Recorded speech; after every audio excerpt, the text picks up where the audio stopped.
Your hero's journey begins as you return from the dead, miraculously resurrected by a device known as the Well of Souls. You there! You! What are you doing down here? You don't belong... Wait a moment. No. You soon meet a gnome named Fomerus Hughes, who's amazed that his experimental Well of Souls has finally worked. He tells you that his tower is under attack and that you must escape. Finding a weapon, you prepare to fight your way out. The lens? The new configuration? Perhaps... No, what am I thinking? No time for that now. We've got to get you out of there. Here you get your first glimpse of the Well of Souls, the place of your rebirth.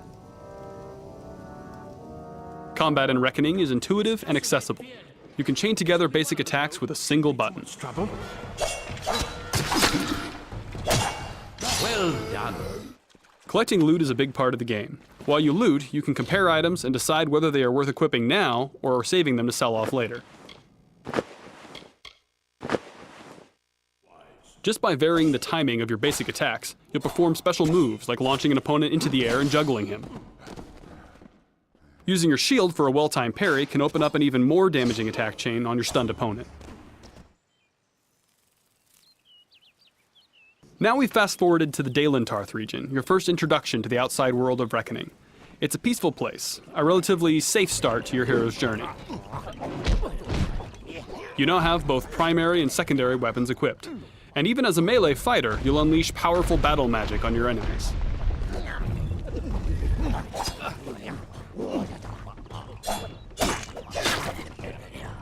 Sometimes you're rewarded with opportunities to dispatch enemies with a special Fate Shift kill.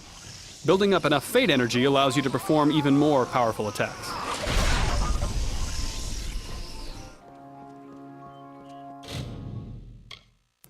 Reckoning features a robust crafting system. Here, for example, you might try your hand at sagecraft. Using this altar, you insert a magical gem into a longsword, upgrading it to a more powerful flaming sword.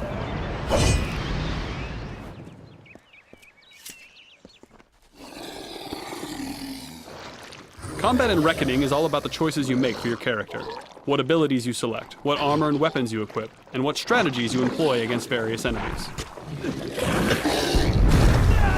You can perform a war cry that knocks your enemies back, attack the Banchain with your hammer, attack her minions with your sword, and then use your harpoon ability to pick off the stragglers.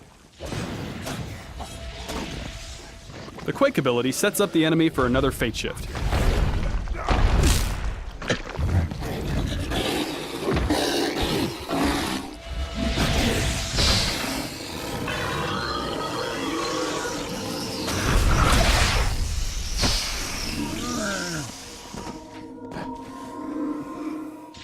Finish off the remaining foes using the special attacks with your hammer.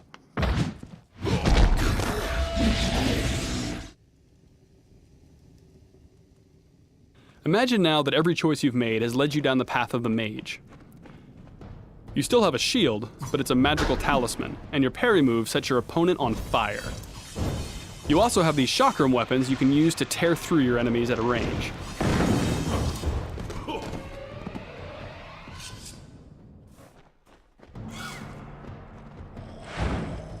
Magic is your main weapon and defense.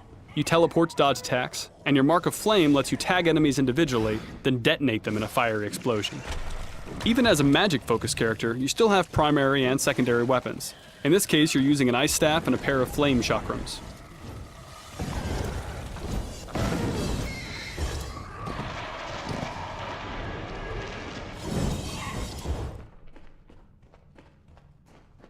For the sake of this demo, we've given you an advanced spell, Meteor.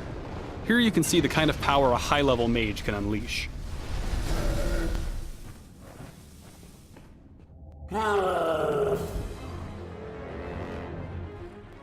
Throughout the game, you'll encounter big creatures like this Prismeer troll.